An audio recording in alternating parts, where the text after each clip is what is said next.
Welcome to Speaking of Spirituality, a podcast to share about the path of spiritual awakening. I'm your host, Amelia McLean, and I am so excited to be showcasing some inspiring stories and exploring some interesting topics, all under the umbrella of spirituality. So without further ado, let's dive right in. All right, so I'd love to know, what does spiritual awakening mean to you? Such a big question. Spiritual awakening, and I was thinking about this, and although I'm not sure if I've had, the word feels so big. Like it just feels like when I first think of spiritual awakening, it feels like this grand experience. But I think that my own journey through spirituality has had moments of spiritual awakening.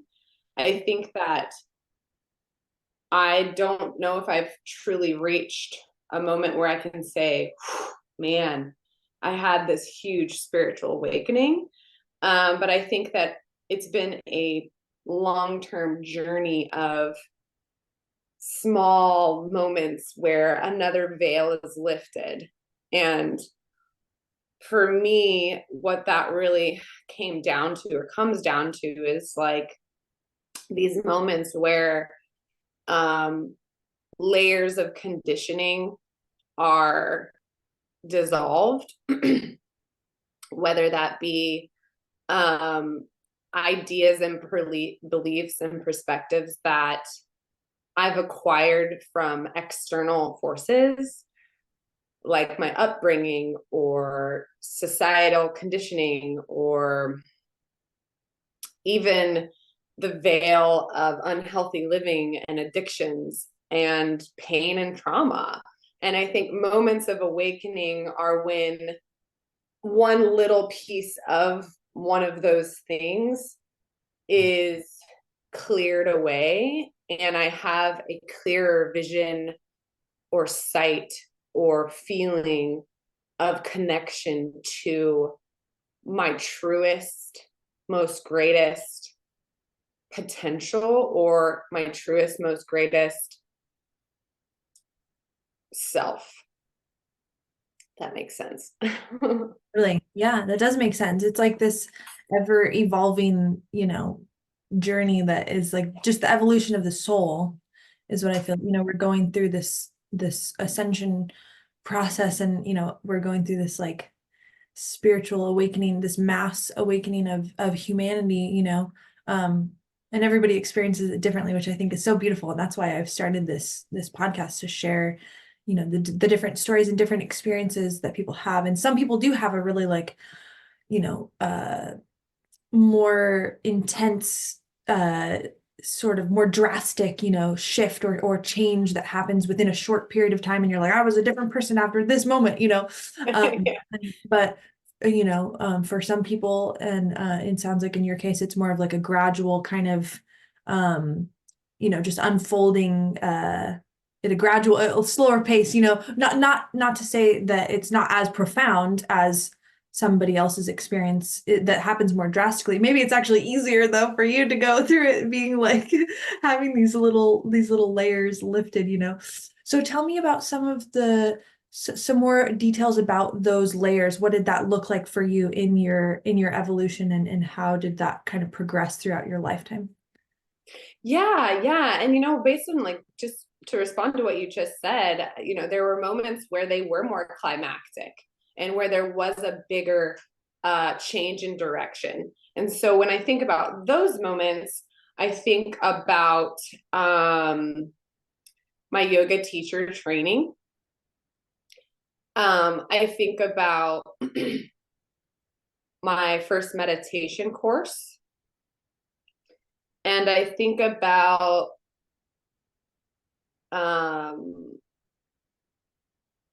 it's interesting too, because each of the moments of big shifts, they were associated with big pains. So it was like there was a contrast between either trauma or self-betrayal, or a combination of two. And then in proximity to that, whether that be right after, shortly after, or in the middle of it, I have a contrast of a yogic experience or a meditation or a journey into the self that then allowed me to, because that pain was so close to the awakening moment, I'm able to learn quicker and realize the difference between the two selves, the lower self and the higher self. So although yes, it's like this journey of these spiritual awakening moments, there were a few immersive experiences that made a big shift. And I think now where I'm at, I'm ready for another big one. Like I'm ready for another immersive experience. And even though I design these immersive experiences for women and I see women go through these spiritual awakenings in the retreats, I myself am not experiencing that because I'm working. So I'm ready for my own immersive awakening moment again. And I'm trying to figure out what that might be, because I think it's been a little bit too long since I've felt that. And I think that's just a lack of alignment in my own life, a lack of like this ability to tap into spirituality in a deep way, or have a leader or guide show me something new to get me there. So yeah, I would say my yoga teacher training was a big one, as well as my meditation course I took years ago. And then there's also these moments where I just lived in the mountains or lived somewhere in nature and I was alone. I was taking a journey alone. It was like these little pilgrimage, whether it was when I was living in Yellowstone or when I was living in Mammoth, and these pilgrimages of separating myself from my normal life and going on a journey alone to be somewhere immersed in the mountains. Those were also moments where I could deeply connect with my higher self, because I didn't have all the noise and I didn't have the pressures of my life, but those were little moments of examples of when those awakenings might have happened. Yeah. Okay. So break it down a little bit more. I want some more juicy details tell me about like your yoga teacher training, like what was happening in your life during that time. And then what was that dichotomy or that, polarity that you were experiencing between the spiritual experience and the other 3D, if you will. Yeah. So I was in a very abusive relationship and we were doing a lot of drugs and alcohol. And I decided to become a yoga teacher and get my certification. And so it was a 21-day program in which I was doing yoga and meditating every day, all day for 21 days straight.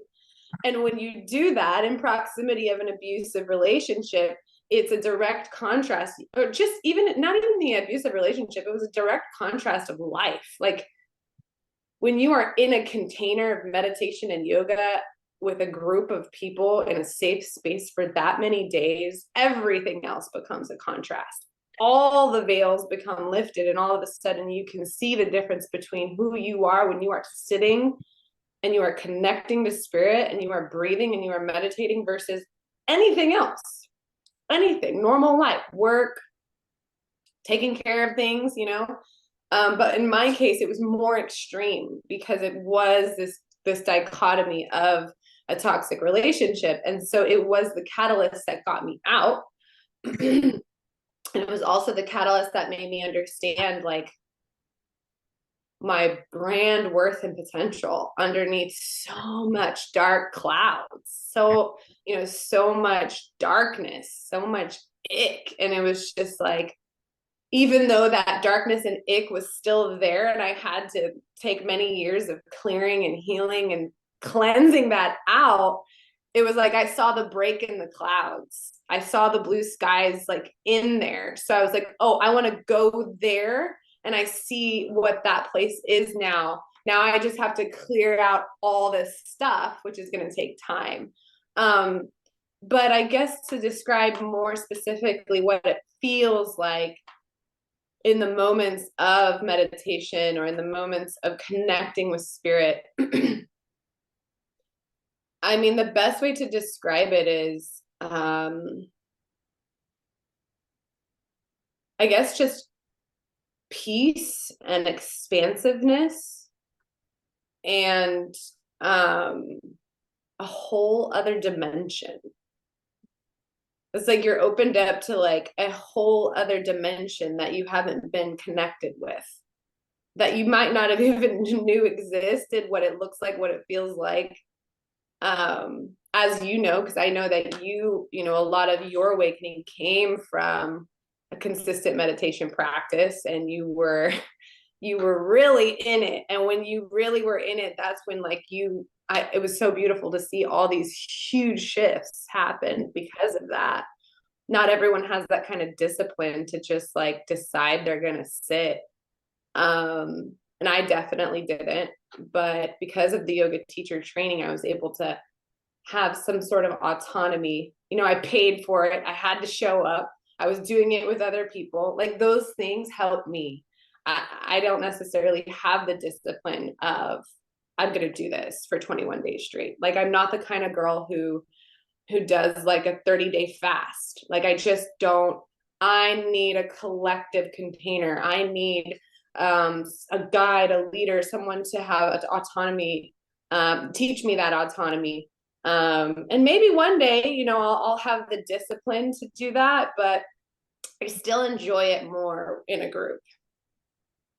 Oh, I think it's so beautiful. I just realized now hearing that experience that you had with the yoga teacher training and how you feel like you require that container to be held in and have that, you know, accountability and being there with other people and money and all that. It's cool that you're setting up that type of experience now for other women to have, that you're creating that container and giving people that opportunity to have that same kind of what you were talking about that you needed. And I love that because that's kind of what we do, right? We like whatever we need, we kind of mirror that in our reality. So that's beautiful. Absolutely. I mean, that is the exact reason I created the Radiant Woman program, the retreats, because I wanted to create exactly that which I was lacking, which was a tribe of high frequency women who were also just from different backgrounds. I wanted to create these experiences that I didn't have, connecting with nature, doing things that are creative and artistic and enjoyable. It's exactly that. I basically created that which was missing and that which I loved so much, to provide that for other women. And sometimes in the midst of creations, I forget I need to actually embody that and live in that and be in that. Creating it is just one piece, but living it is another. And that's so, so important. Whatever you're creating or doing, whatever you want to create or do, are you really embodying that? Are you really being that as best as you can? Because if you're not, it's not going to be successful. And that might evolve and change.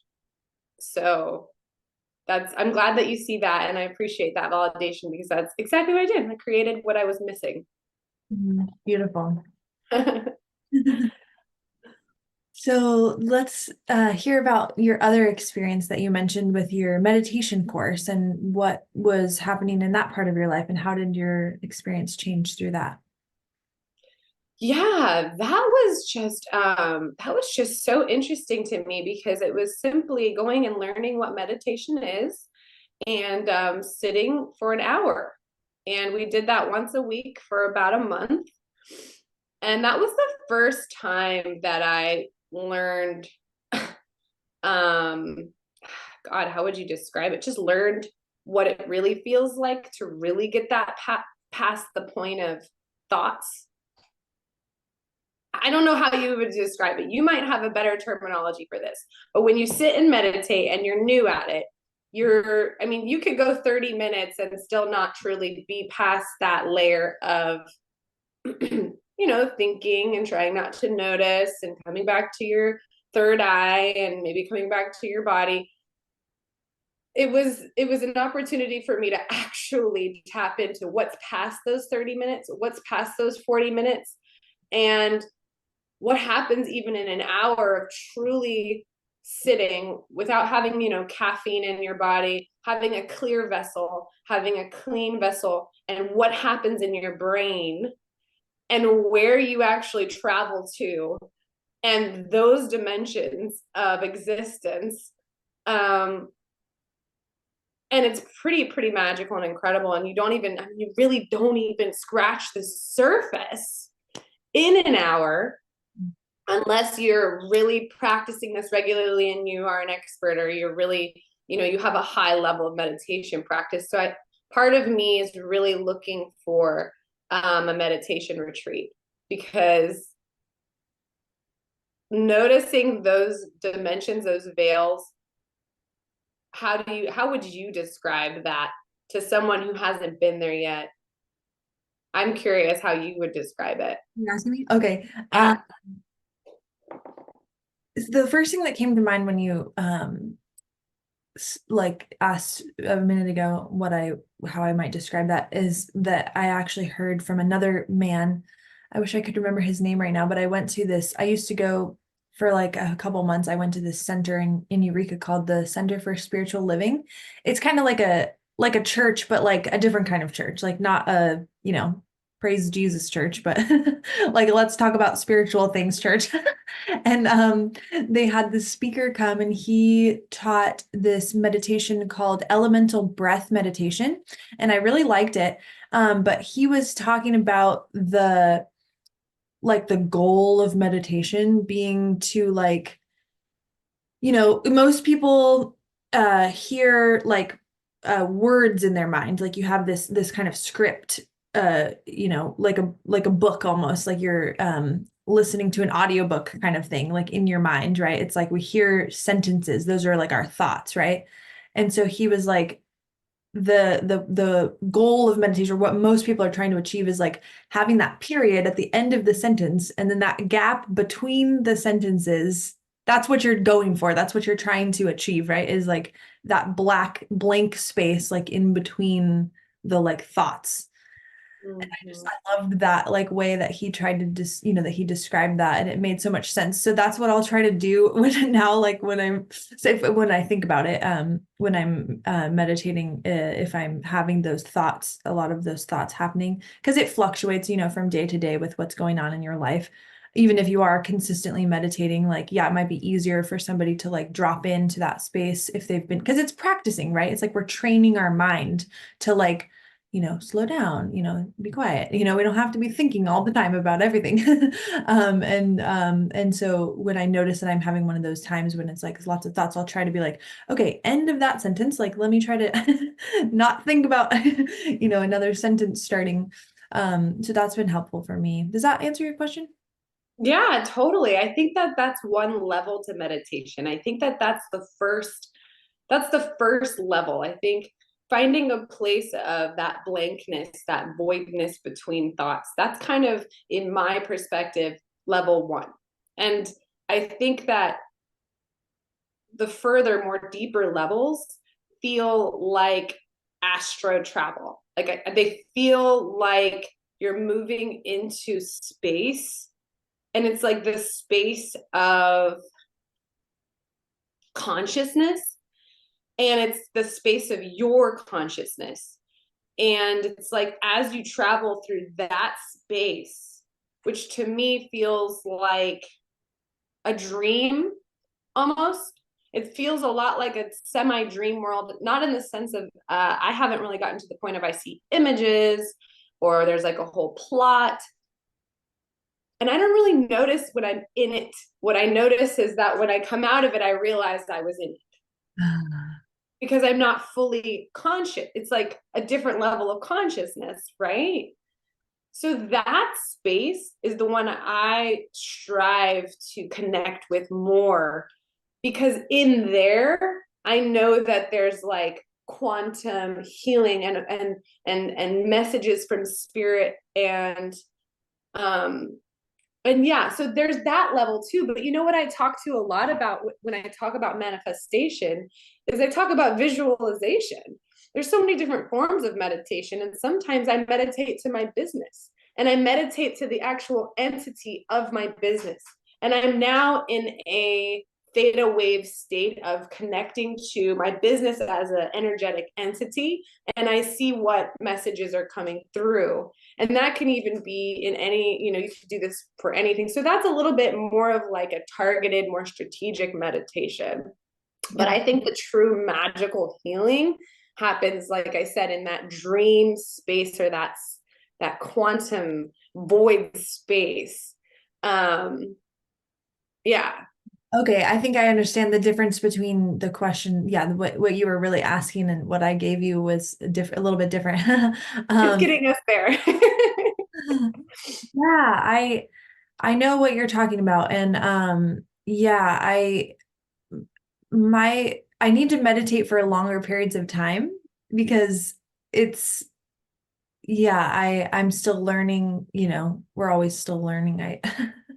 But the type of meditation that I do, the candle gazing meditation, is so intense that, and it's like a different, well, it's really interesting because it's like I can access that different dimension that you're talking about, like with my eyes open. Um, which is kind of trippy. It's like super trippy. So um, true. really Yeah. gnarly. But yeah, last night I have been feeling the like urge to just want to sit with my eyes closed for longer because the majority of my meditation is like with my eyes open doing the candle gazing. And then Mm. and I'll sit like until the have you ever tried candle gazing? Oh yeah, you did one time with me. I don't know if you've done it since then, but when you like close your eyes, then you see this little it happens when you look at like a light just like in the room. If you stare at a light bulb, and then you close your eyes, you'll see this like little orb or something, this light ball in your inner eye or whatever.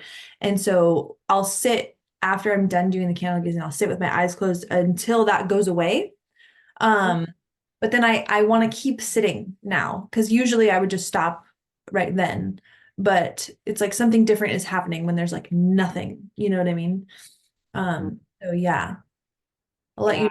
report back when I get more Yeah. information about what happens during that time. But There's such an infinite number of ways to meditate. mhm. I know Yeah.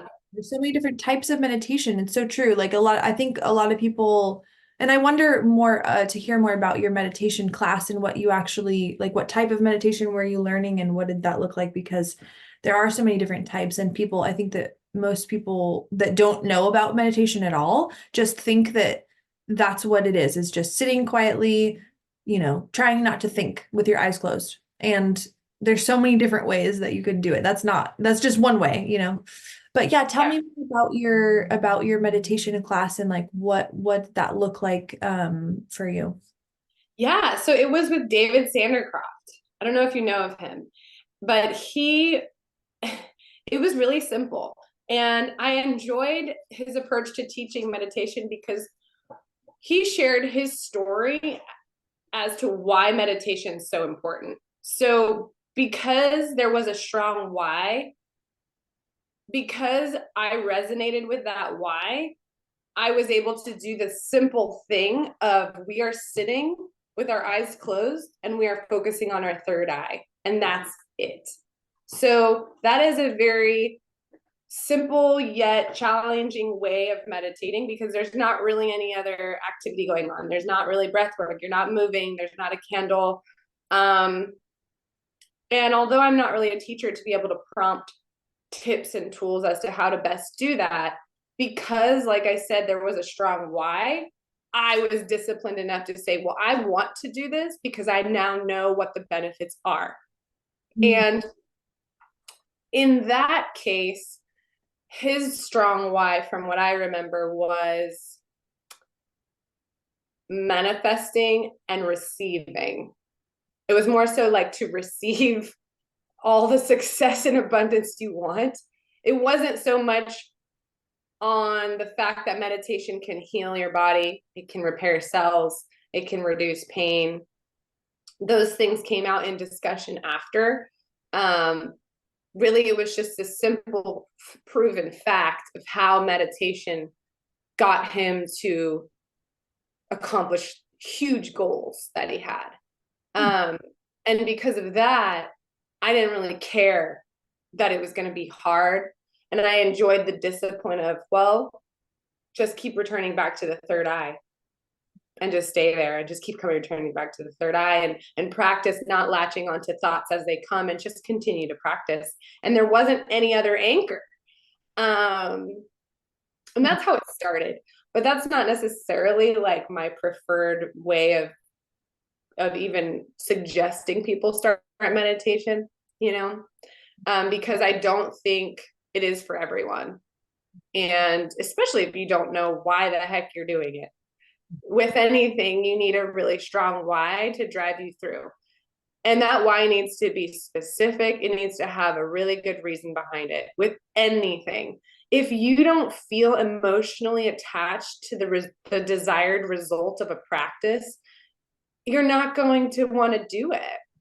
Mm-hmm. And this is something that I teach in my business coaching too.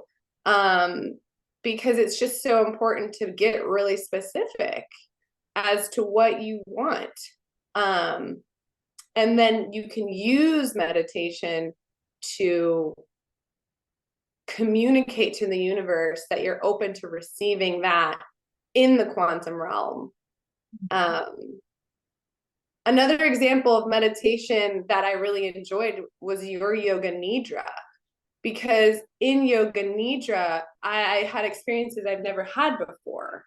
The experience of being in a dream state while awake. Being in that layer of consciousness that's not quite sleeping, but so deeply relaxed that you are seeing and feeling some sort of narrative journey. That's really, really delightful and just so healing for the physical body. And it's like a natural high, like it's a little bit more of like an experiential thing where you're like, whoa, I just had that experience. Like sitting and meditating you don't always come out of it like, whoa, you know what I mean? Like it's not always that the benefits are that like apparent. And I think in today's world, people are looking for experiences. They're looking for sensation. They're looking for, they just, our attention spans are just they're so short. So even though it's a skill to just be able to just meditate in the most traditional way in the world, I think nidra and walking meditation and breath work are all more approachable for a lot of us because we are so hyperactive and we all have, like, so many of us have this anxiety or this inability to just be with ourselves. And so any way that we can help people get there is so valuable. Well, thank you so much for saying that, because it's invigorating something in me and reminding me of, the power of that gift that I have that I can give to people, really, because I haven't been doing that for people since the studio closed, for one, because we were doing like our monthly events there, and that was part of my offering. But I've really been feeling like I want to create a like a downloadable meditation for people that they could have, access to. And so I thank you for saying that, because that's going to give me the oomph that I need to like actually get that done. So thanks. You're welcome. And I'm so glad you feel that. And what I've noticed too in you is like even the desire to like get back into sister circles. I feel like a lot of healing artists allow the universe to direct what they're doing and when. And they take the signs of, well, maybe this is not something I should be tapping into anymore because of this. oh, because the studio closed, now I should pivot to here. But just remember, like, you have innate gifts, and those things really influence people's lives. Your sister circles, your meditation guidance, your yoga nidra.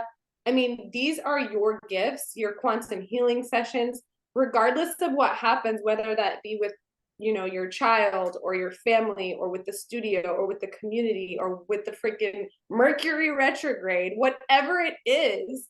Like, there are some things you're just meant to stick with and keep doing, and it's your job to figure out and adapt and still do those things, even though, you know, you're a mother, even though you can't do it at the same place at the same time. You know, it's so important that you find a way to just stick with your areas of expertise, because you are changing people's lives. You're helping people find that healer within them. Don't allow all these different circumstances to just cause you to stop. Like, you've got to just keep a rhythm going. You know, it's so important, Amelia. And like, you're such a gift to this community as a teacher. And I encourage you to find a little bit more commitment to giving your gifts to the community, because it's just, we need it. We need it. We need you, you know. Thank you. Thank you so much. That's really means a lot to me. I definitely, yeah, like since the studio closed, I've been missing that community, that being in physical, relationship with people in person. And I was trying to connect more on social media, but I actually just recently realized I don't really like that way of connecting with people. I want to connect in person. And that's actually what prompted me wanting to do the circles again, because that it's so important to be in physical person. And here we are talking on Zoom, but for a different reason. Okay, so tell me more about your spiritual work and the beautiful retreats that you're creating and all of the other experiences too. Yes, thank you. Okay, so I have a few retreats that are repeating. So, second annual retreats for women this summer. We have the Radiant Woman program, which is a holistic alignment program for women. And this is not just a retreat. This is, just like we had discussed today, an opportunity for women to dissolve energetic blockages by creating a resonance in their life, creating a consistent rhythm and flow of practices that will allow them to not only cleanse and heal physically, but to also tap into their intuition, tap into spirituality, and really create that autonomy of living in a healthy way. It's ultimately a holistic wellness integration program. And then we move into a 4-day retreat in beautiful Mendocino County in this beautiful lodge. And we celebrate together and we do some of the practices and work together. And this is really for women who are just ready to elevate and move into that trajectory, who need a little bit more accountability, who like to work in a collective container with leaders and coaches that hold space for them. So that one is available, and we have some spots left in there. And then I also have our Women's Wilderness Retreat, which is a really invigorating experience in the wilderness. And these are beautiful domes and yurts that we stay in, and we do yoga every day, mainly gentle and restorative and yin yoga. And then we're also going to do some other really nice botanical medicine stuff and Ayurveda out in Mendocino County as well. And then we just found a location for our Bali retreat, which is a gender inclusive retreat in Bali. And this one is really centered around balancing the masculine and feminine energies within us and really tapping into joy and embodiment and play. And it's gender inclusive. So all gender identities are welcome to join this space. And so that's really exciting as well. And then in addition, I do business consultation for healing artists, and I also do event planning. So I'm your girl for events. And if you are a healing artist who really wants to elevate and just propel into that trajectory of work, whether that be digitally or in person, I'm launching a container this spring for healing artists as well. So lots of stuff in the works, and it was just so lovely to talk to you. It always is great to connect and learn with you, love. Thank you so much for sharing your bright, shiny presence and all of the beautiful parts of your life that have made you this wonderful, radiant woman that you are. And yeah, I look forward to the day that I get to participate in one of your retreats. And yeah. Yes. Yes, love. Yes, I do too. And I can't wait to come to one of your sister circles and possibly yoga nidra or meditation workshop. Let's fire it up. Let's go. You get that fire lit under my butt. I need it. All right, love. Thank you for having me. Thank you so much. Ciao. Thank you so much for tuning into this episode of Speaking of Spirituality. If you'd like to connect with me personally or book a session for Quantum Soul Alchemy, you can find me on Instagram at Ascending with Amelia. Have a beautiful day.